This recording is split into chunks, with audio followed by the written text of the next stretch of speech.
Hey everyone, I'm excited to show you how you can use the federal and state tax module of the Personal Finance Bundle to really understand how tax works, to look at your own personal tax situation, and of course identify some tax planning opportunities specific to you. It has been a couple really crazy years in the tax world, and we did have tax law implemented in March under the American Rescue Plan Act that does affect this year's taxes. So I will go over some of those updates at the end of this as well. But my goal is to just go through the module and make sure you know how everything works and how you can get started using this for your 2021 tax planning. For illustration purposes, we're going to use a hypothetical couple, Mark and Julia. Mark is employed and Julia does freelance work on the side in her own business while she takes care of their 2 young children. As you can see, I've already filled out an annual budget for them. Everything isn't included here, but enough that impacts the tax situation. Let's start by looking at the 1040 tax summary. If we right-click this little arrow, this is a little Excel trick, we can bring up all the tabs, and then I can just scroll down here.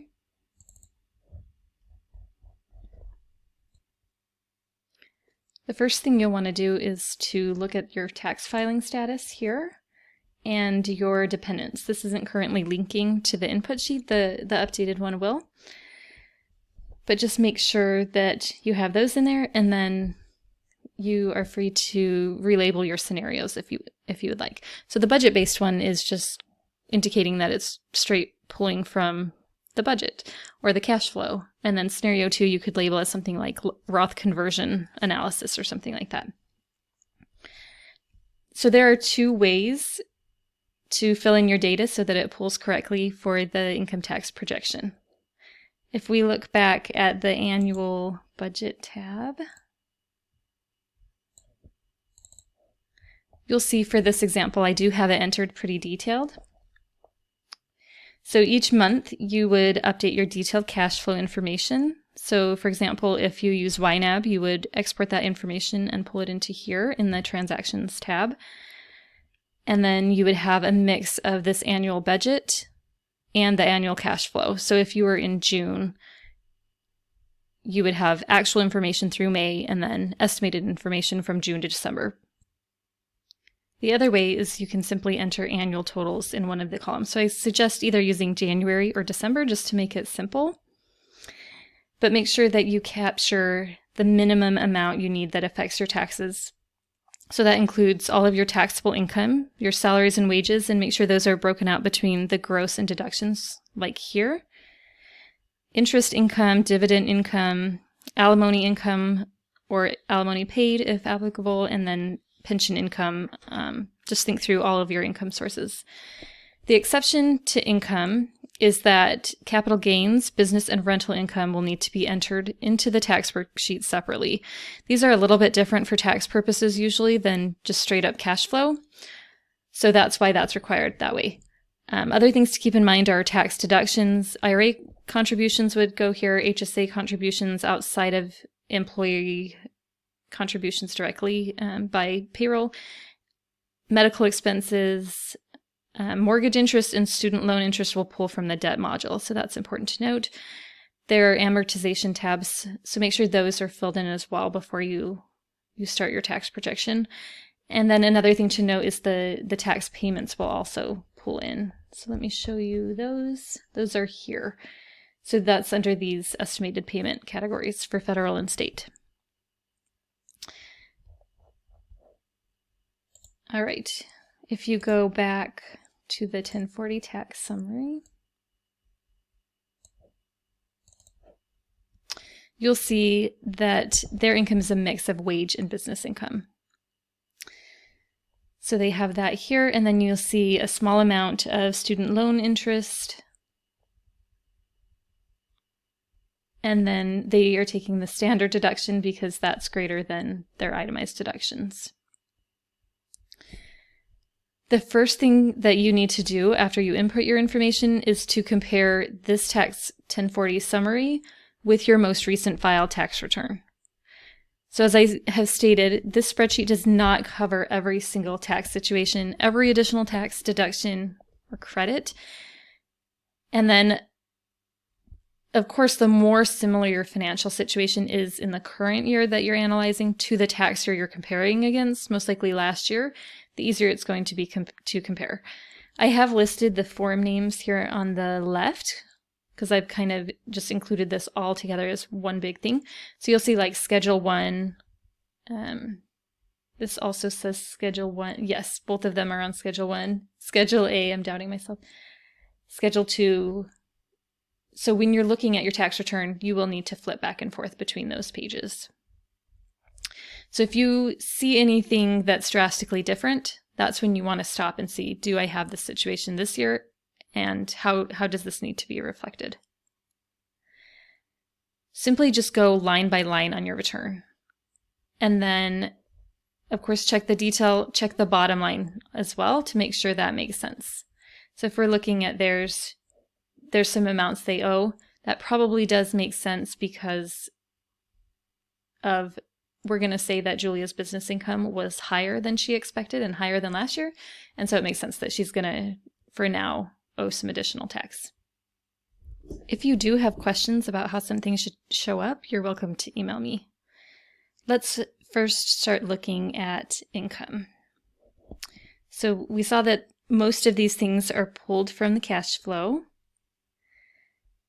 The manual inputs here for income include Social Security. A big one are these partnerships, anything on a K-1, partnerships, S-corps, and trusts. Those need to be entered. Unemployment compensation, those are probably the big ones.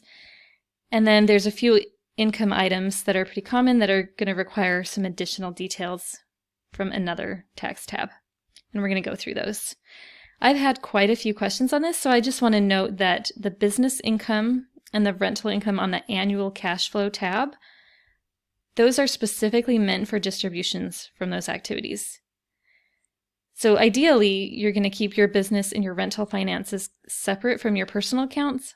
And then what would be reflected on the personal budget are the transfers from the business or rent to your personal budget.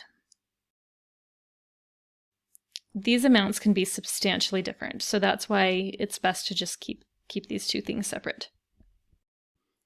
Another important thing I wanted to note on the income side is that you will need to break out if you have any tax-exempt interest in this cell here, and then any qualified dividends that are a portion of your total dividends. So a really easy way to do that is if your investments are pretty similar to your last tax return, just take that portion that were qualified and just make that the same percentage qualified on here.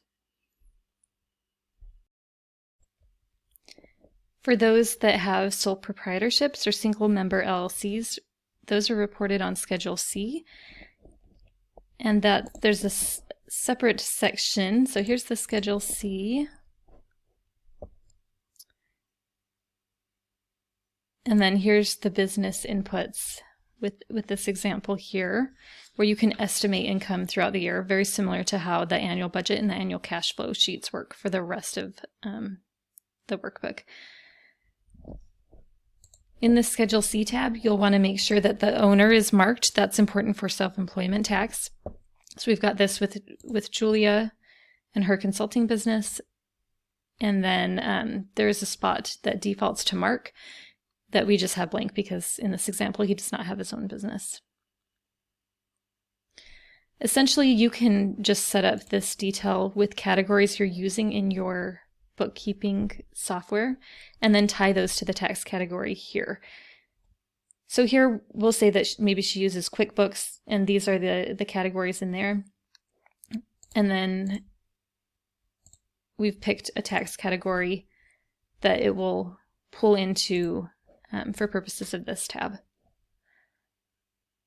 So alternately, similar to the other method that for the cash flow, you can just enter one number here, or you could enter details for each of these categories for the whole year. So what that would look like is if we refer to this one, we have to make sure it has a tax category, but we could do gross sales and we could type in, if you're going to make 100,000 just in net. And it can be as simple as that. You'll see there's this tax adjustment column. This is for things like depreciation, amortization. You probably won't record these in your own tracking or even in your bookkeeping software, but these are added to the tax return. This could also be, for some people, a portion of their home internet, cell phone bill, that kind of thing, if you pay it personally and then part of it is allocated to your business. The next thing I want to look at is skipping over to the rental properties. The Schedule E rental is input essentially the same process as the Schedule C. It just has some different tax categories. So if you look in here, instead of gross receipts, it's rent received, and you'll see you do have this tax adjustment column for the depreciation as well. It's not something that I'm going to dive into here in depth, but just remember that if you do have a rental loss, there are some special tax rules. They're referred to as the passive loss rules, and those impact whether you can actually deduct if you have a rental loss. If you want to figure out more information about that, you can read the instructions to Form 8582, and you'll see where you can input that information if you do have a loss here.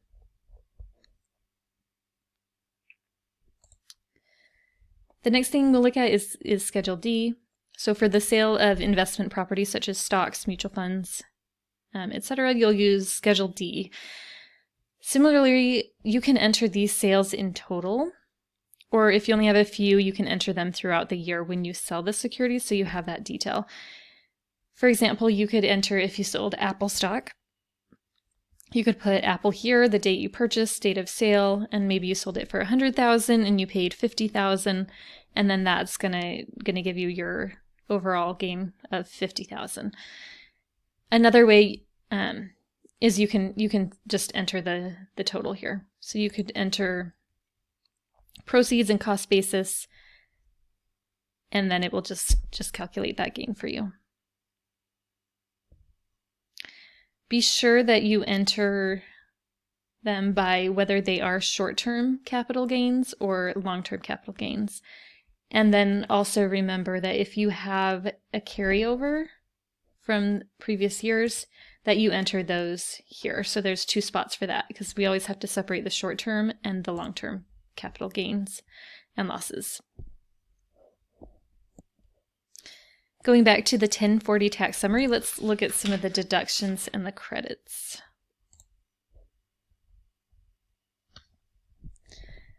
Just as a quick overview, deductions are amounts that are subtracted from income, and credits are direct offsets to the taxes owed. So generally, credits are more valuable dollar for dollar than a tax deduction is. As for the deductions, most of these are going to be automatically calculated.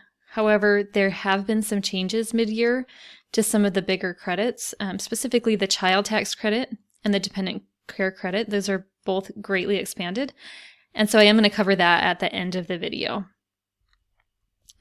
When you're doing your tax projection, be sure to skim through all of the yellow highlighted cells. This ensures that you've entered all of the required inputs to make your tax return correct. It'll also help you if you see some deductions that weren't on the last year's return, because you should have compared those and kind of identify some things. For Mark and Julia, you'll note that they're able to deduct 50% of their self-employment tax for Julia, and they have a deduction coming through for student loan interest. They do take the standard deduction. There's also this qualified business income deduction related to her business. They have this child tax credit. This is currently being reflected under old tax rules. So like I mentioned at the end, I'm going to show how to update these for your 21 tax planning. This puts their tax liability at $5,695 before additional taxes.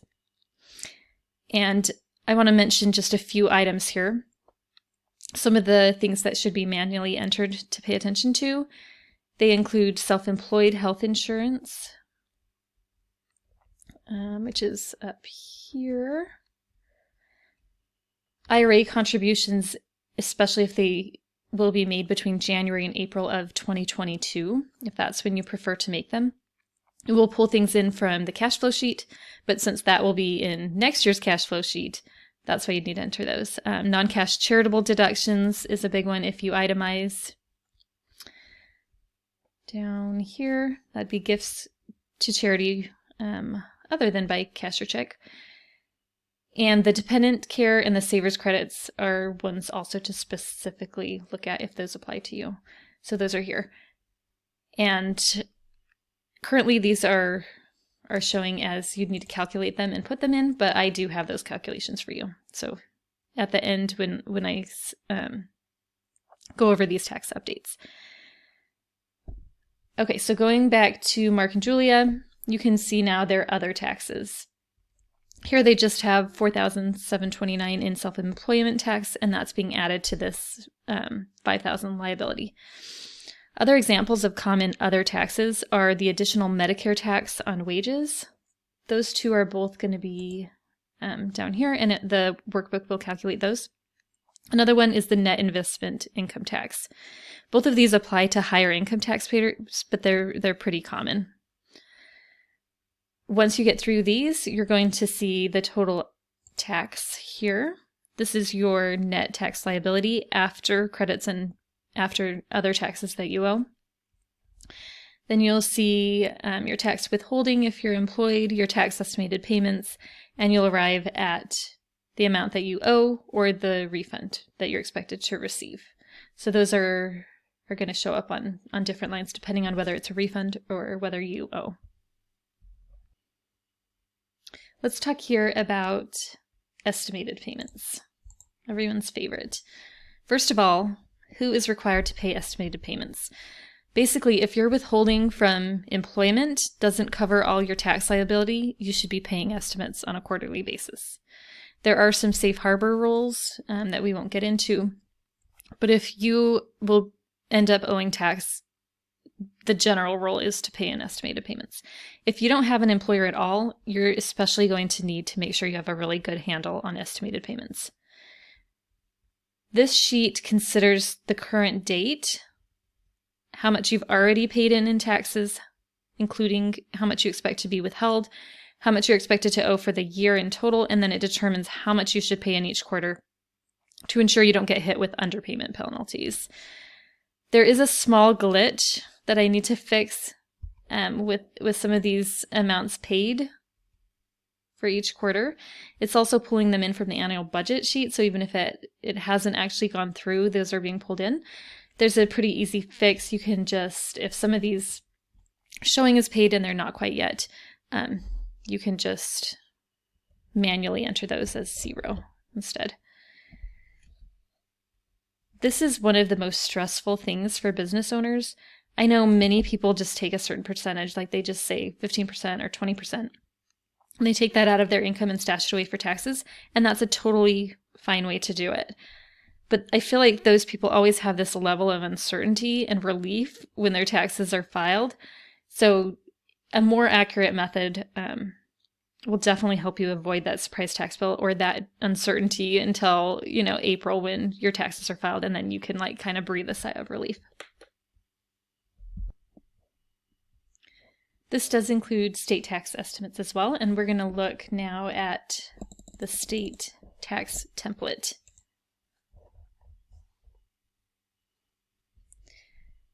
As labeled at the top of this state tax sheet is a template, so it will help you build a spreadsheet to calculate your expected state tax liability. There's 42 different state tax systems. 8 states do not impose individual income tax, so that's why it's a template. I am not able to create 42 different templates.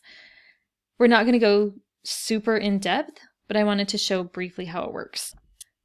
Here we're going to assume that Mark and Julia live in Michigan. Michigan has a 4.25% flat tax rate and a $4,900 exemption allowance per person. I happen to be familiar with Michigan because that's my resident state. Similar to federal, we would use their prior year tax return that they filed and then adjust this template to match that situation. and pick out any additional deductions or credits that are available in Michigan. Here we'll see Michigan allows a subtraction for up to $10,000 contributed to a Michigan-specific 529 plan. In their annual budget and cash flow tabs, we can see they contribute $100 per month, so we can add those here. We can even create a formula, which is pretty easy if you're fairly familiar with Excel. So in this case, I would simply do equals and link that back to the annual cash flow tab.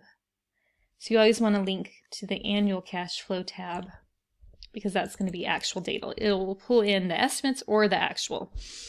And then if we go down to their savings goals, you will see that here. So this is how you can kind of adjust your template and make this work for you. For progressive tax rate states, you're going to need to change this here to progressive, and then you'll need to go to the state tax tables. You can find these in your state tax instructions pretty easily, or if you just type in your state and then the year and tax brackets. So California 2021 tax brackets. You can find those really easily. Another common thing that you're going to need to update and change is if your state begins with taxable income rather than adjusted gross income.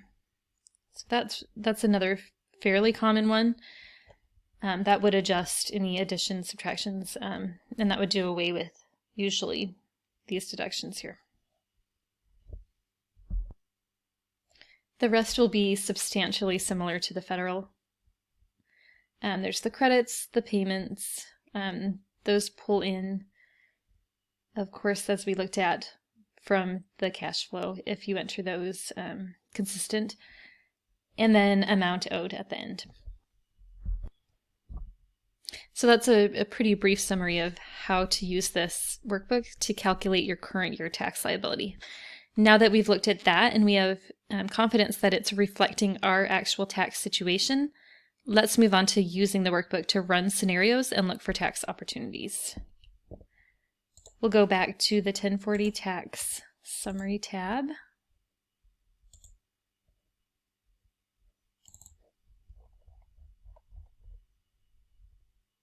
You'll see that this does have two separate scenarios, and then between these is this adjustment column. Some examples of things you may want to use this for include analyzing, is it better to use the FSA dependent care account? In the past, that was a $5,000 max. I'm not positive what that is now, or to take the dependent care credit for those expenses. And with the recent 2021 changes, that's why that's something you might want to look at. How much additional tax I owe if I make a Roth conversion.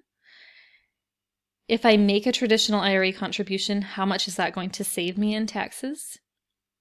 If you're looking at that, factor in the saver's credit if your income is kind of on the lower end for 2021. And another one, if I switch from being an employee to an independent contractor, how much is that going to increase my tax liability? And that's especially something to look at with the new qualified business income deduction. A few things that are going to need to be adjusted for that second scenario outside of this screen here include the business income, and you'll see here there's not a yellow spot to simply adjust that.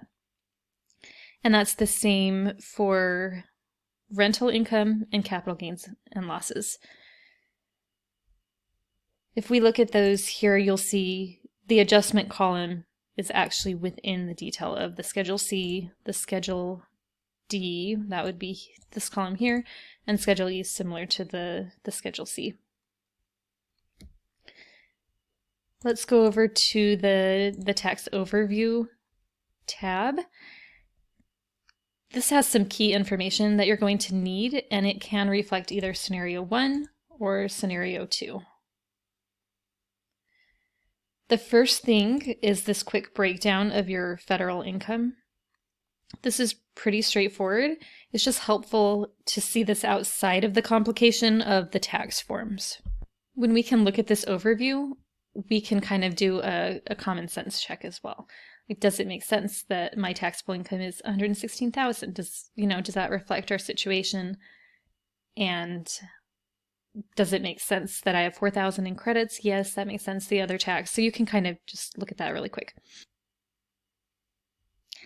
This chart in the middle shows your overall income compared to your taxable income, and then the total taxes. We'll go over some of these later.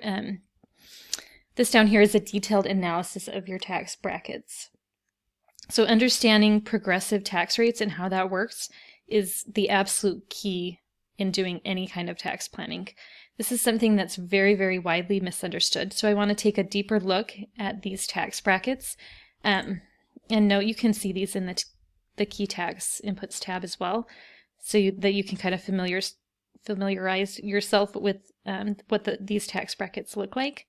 And if you already understand progressive tax rates, definitely feel free to jump ahead, but I have a really good example that can show how this is going to work. Let's say we have 7 buckets of various sizes. These are going to be our tax bracket buckets. You can see those 7 buckets here. The size of the buckets was determined by the Tax Cuts and Jobs Act of 2018, and they're different based on the filing status. So if you file single, married file joint, or head of household, or married filing separate, which I don't include in the bundle, they're all different sizes. We're going to look at a couple filing joint for this example. So in that example, this first 10% bucket will hold up to $19,900 of income. The second is significantly bigger. It's going to hold up to $61,150 of income.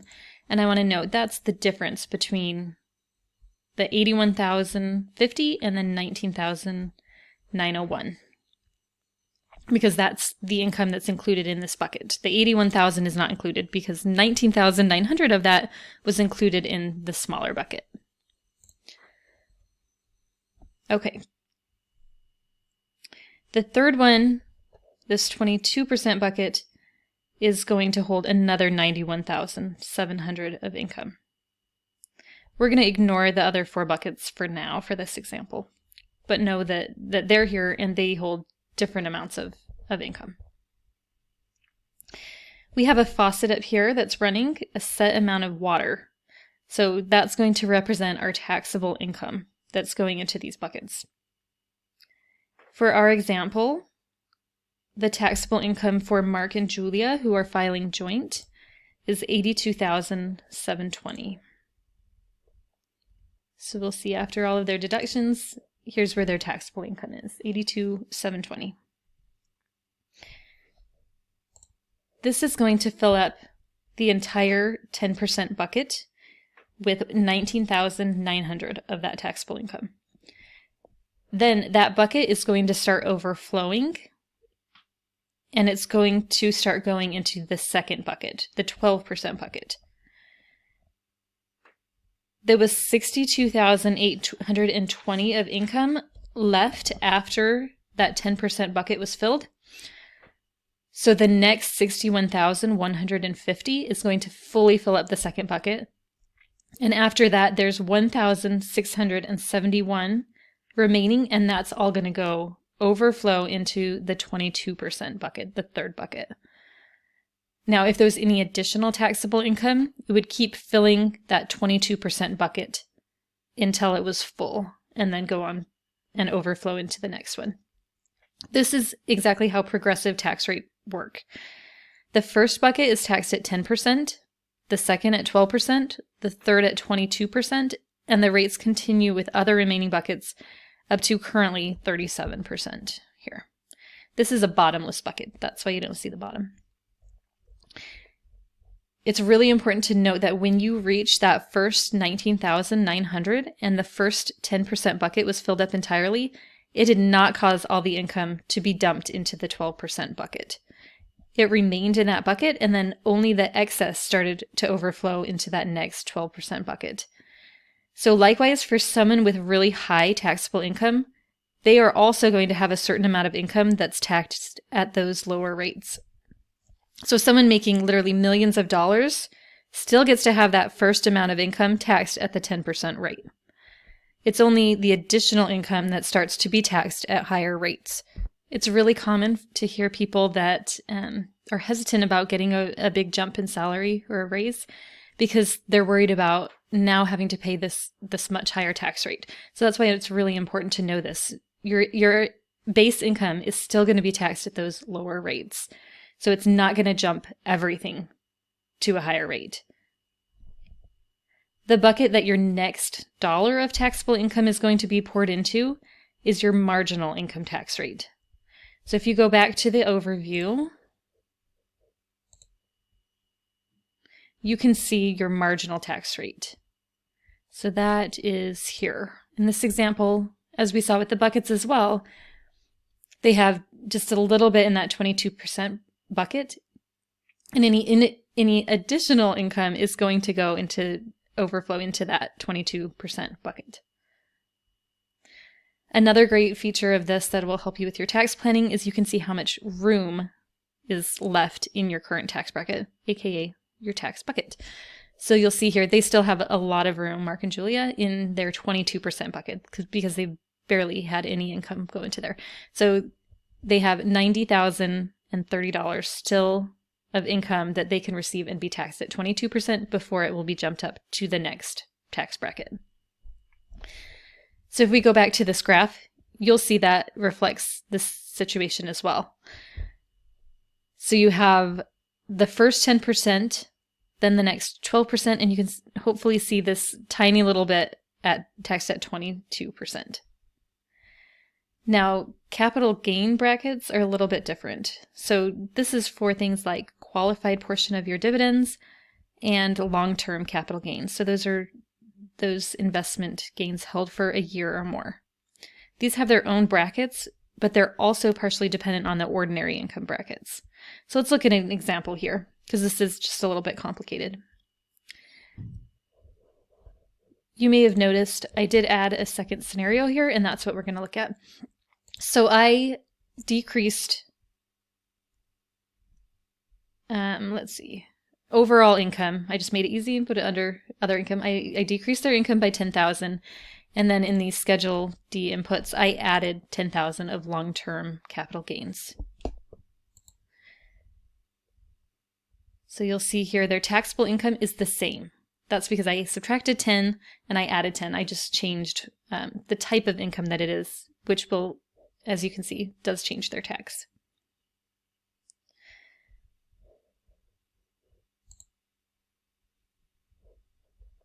All right, so if we go to scenario 2 on the tax overview and let that refresh, you'll see that bumped their tax back to the 12% ordinary income bracket. The IRS allows for a 0% capital gain bracket for up to $80,800. So we know they had taxable income of $82,720. So if we take out those capital gains of $10,000, they are under that $80,800. The next kind of tax bracket for capital gains is $421,000. And those are also on this key tax input here. So if we're looking at married filing joint, so that's this $80,800, and then the difference between these is that incremental amount that's taxed at 15%. Anything over that is taxed at 20%. So again, for Mark and Julia, their taxable income is $82,720. $72,720 is taxed at ordinary rates, and $10,000 is taxed at the capital gain rates. So we know that $8,080, which is supported down here as well, is going to be taxed at the 0% rate to fill up to that $80,800, and then the remaining amount, $1,920, the total of these being $10,000, will be taxed at the 15% capital gain rate. So the graph does show this as well. So you can see it's a little small, but you can see some of this going into the 0% capital gain bracket, and then there's this tiny little portion. I don't know if I can like hover over that. Yeah. So you can see 1,920 is taxed at this 15%. So those are the two progressive kind of tax brackets that are really, really important to understand. Let's look at a couple other things that the tax overview shows us that are really helpful for tax planning. So that includes the modified adjusted gross income here. That's used in certain calculations, such as whether you can deduct your student loan interest, whether traditional IRA contributions are deductible, if you can make Roth contributions. And those are here to indicate maybe these are some specific tax planning opportunities that you can look at. And then let's look at these other rates because it's so important to understand how taxes work. This effective tax rate here is simply your total tax divided by your total taxable income. So in their case, it would be this 9,346 divided by the 82,720 to get to the 11.3 and then adding the state tax as well. I don't find this to be an especially useful number. It's a common one in the tax world, but it's not something that I look at and can really gauge much. The only way it would be useful is if your income is essentially the same from year to year. You could use that effective income tax rate to kind of extrapolate what your total tax might be. That's pretty uncommon, and it's definitely not something you can use for retirement either, because your income is likely to be drastically different. What I do have here is the gross effective income tax rate. This is all of your income, your gross salary before your payroll deductions, before your retirement contributions. It also includes cash flow coming in from rentals, businesses, investment income, all of the income. Then here we take your total tax and divide it by that gross income. You're probably surprised to see how much lower this amount is. It's also shown here in this graph. So this shows all of this income in blue is sheltered by either tax deductions, tax credits. In this case, it's specifically the standard deduction of $25,000, the qualified business income deduction, and the effect of these specific tax credits as well. Using this particular sheet should help you get some clarity about how taxes work, but more importantly about your own individual situation and then how your taxable income and your deductions are going to affect you and your bottom line tax liability. Now that we have the basics down, I want to show you a really cool way to figure out things like how you can fill up your tax bracket, get to a certain tax or AGI number, and we're going to use something called Goal Seek. So this will help you to avoid a lot of trial and error calculations or manually calculating certain things. So we're going to use a really simple example here of wanting to fill up the 22% bracket with a Roth conversion. In this example we've been using, there isn't a lot else going on, so this isn't maybe the absolute greatest use of this, but it will serve its purpose of showing you how it works. Okay, so if we go to Data, What If Analysis, and Goal Seek, that's where you'll find it in Excel. If you're using Google Sheets, then you will need to get an add-on in the Google Workspace Marketplace. It is free, and you can just search for Goal Seek. So we'll see here,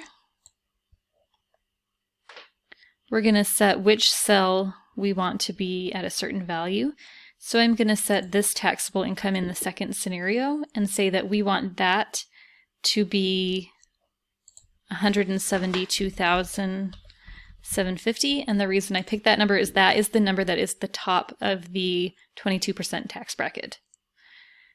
And to get there, we want to change this cell here, H19. So I'll click OK, and then you'll see it just start to calculate. So it's just running iteration after iteration.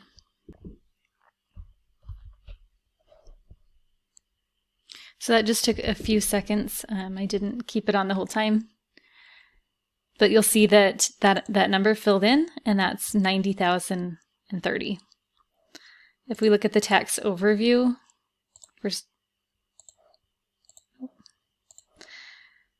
for this scenario 1, we'll see that's what scenario 1 told us as well.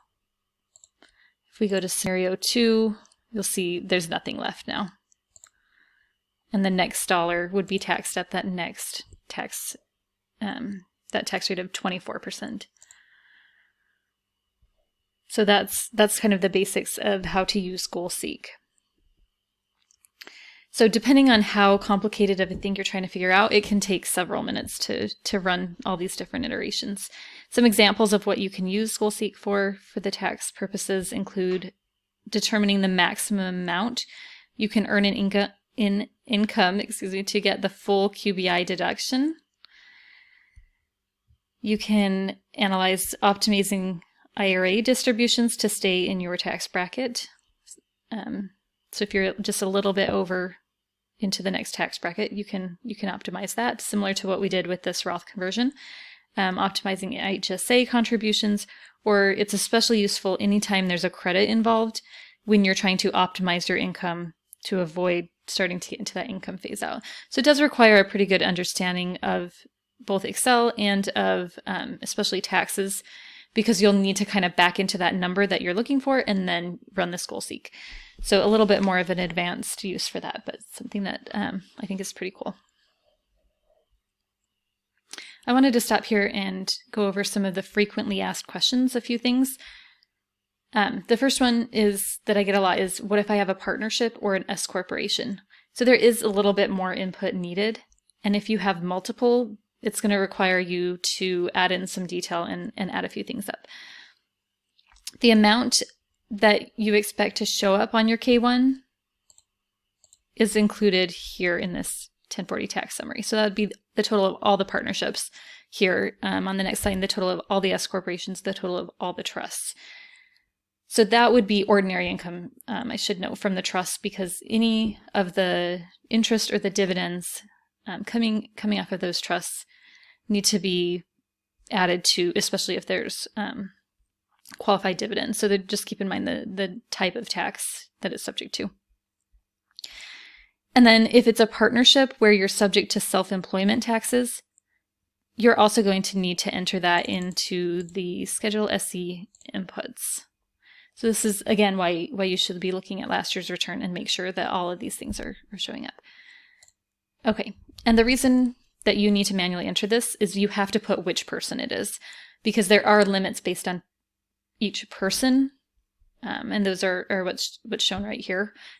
A really good example is you'll see that Mark is employed. So if he's employed and he also has a partnership where he's subject to self-employment, there is going to be a limit of how much Social Security specific, so that's the 6.2 portion of your FICA taxes, that he would have to pay on even through the partnership in total. So you see there's only $53,780 over his wages that he would be subject to. So it's important to do that by person. S corporations are not subject to self-employment, so you won't need to enter that into here. You will need to enter some inputs into the QBI calc anytime you have businesses as well. So if you have that partnership, you'll need to enter in those details. A few other things that you should pay special attention to that I've been asked about. Those include this taxable portion of your refund with the new 10,000 limit. I guess it's not very new now, but with that limit, a lot of times you're not getting the benefit of state income tax payments. So that's just something you need to pay special attention to here. That'll pull in from the cash flow, but you may need to adjust that. And the taxable portion of Social Security, I have worked on, in the updated version, calculating how much of that benefit is taxable. It's a pretty complicated formula, but I do have that added in the next version. But for this version, you will need to put that in. And the reason I didn't before was I didn't have a lot of customers that even cared or were in there. But since I did have quite a few people reach out and be interested in that, that's why I updated it, and that's why I want you to pay special attention to make sure you look at this. The Savers Credit is a really big one for those that don't have a high income, either this year specifically or looking forward. If you have years that are lower income, that's definitely something you're going to want to pay attention to. So that is here somewhere. Oh, credits up here. Okay, so that's this Form 8880. I actually am giving you that calculation along with some of the updates, so stay tuned for the next little portion of this video. The dependent care credit is similar, something you need to pay attention to, and that there is a limit of $1 million in taxable income. So just some key things and questions that I've received. And then again, a lot of these will be updated in the next version. One more thing is this updated each year? I put all those key tax numbers in one central location. So as long as there's not a really, really big, broad tax change in the law, then you can roll your workbook forward. There are instructions in the PDF instructions that tell you exactly how to do that. And there's some macros to clear out that data. And then you can update these numbers. So you can do this manually, or I will have something available in the shop where you can just copy and paste it so that you have those 22 numbers when they're ready. And then speaking of updates, I wanted to show how to integrate some of the additional tax changes they made earlier this year that do impact this 21 tax year, and just show you kind of how you can incorporate those in, because that is important. And they may make a very big difference for you. So these include the 2021 recovery rebate, the child tax credit, and the expanded dependent care credit. So you should have received an email with, if you've purchased the bundle, that kind of goes through some of those changes and then has a file as well that you can use to calculate these. And if you're Excel savvy, you can incorporate it in. So along with these, I threw in a formula to help calculate the savers credit. I was working on this anyway for the update, so I thought that might be something that's useful.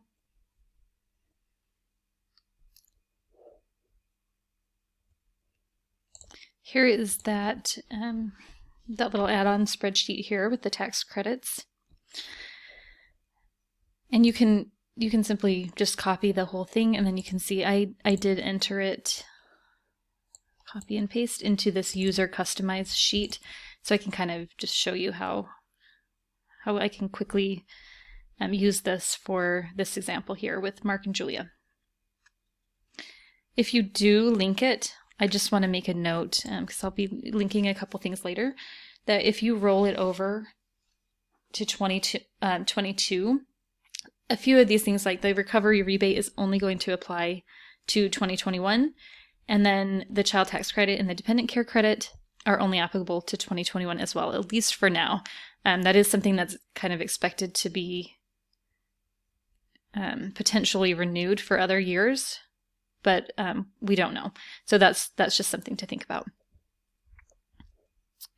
Okay, so I'm going to go ahead and link these, just the first scenario, to just kind of show you how it's going to work. So again, we're paying attention to those yellow tabs. So you're going to either just enter them in, even on a separate workbook, or you can link them here. So type them in, link them, it's all fine. Okay, and then I'm going to the 1040 tax summary, and I'm going to adjusted gross income, which is this line 53. Okay, the 2021 recovery rebate, we're going to assume that they received all of it. So that would have been $1,400 per person. If there was like a really significant change in income or something like that, then you may be able to get the rebate.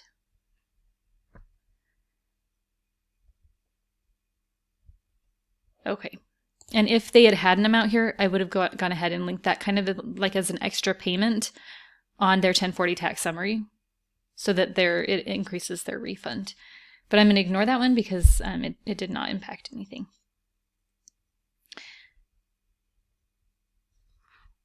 All right, for the child tax credit, we know this is going to make a difference. One of their kids is under 6, one is 5, and one is 7. So we'll put 1 in each of those. And then we're going to assume that they do receive these advance child tax payments. As you probably know, if you have kids and are under this threshold, the IRS is sending out advance payments, and it's equal to 50% of what they expect that you will get in this child tax credit. Of course, that situation between 2019, 20, and 21 is significantly different because of COVID. And that's why you want to really take a look at this. Okay, we're going to skip the dependent care credit. Also, they're out of the income phase out for the savers credit, so we're going to skip that one as well. But let's link this child tax credit amount. I just want to note that if this is negative, that means that you owe the IRS. I know this is just a little bit different, like in direction of numbers than what we're used to.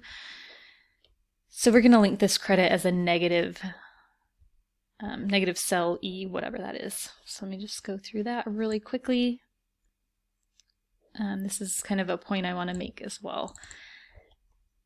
So you'll see that their tax credit was $4,000. If I link this, of course it's going to break that other link, but we're just going to do it for this purpose. And we're going to do the negative $3,300 because that's the amount they're now entitled to. Of course, you could do the negative $6,600. Then you just need to reflect the $3,300 as already received. That's I think this way is a little bit easier. You're going to see that. There we go. Now it's updated. Actually, they're going to owe more. So that's just something to know. It was $1,700 or something. And now they're going to owe a little more because they otherwise would have gotten that $4,000. And of course, they're overall ahead because they got $3,300 in advance. And generally, I like to receive money sooner than later, but that's just something. It's going to be a bigger tax bill. And that's something, because she pays in estimated payments, she's going to want to just adjust for that. Hopefully that helps you in really being able to move forward and complete 21 tax estimation, and as well as identifying any tax opportunities that there are to be able to reduce your overall taxes. And hopefully you're looking at this on a multi-year basis as well. If you have any questions or having trouble figuring this out, you're more than welcome to email me.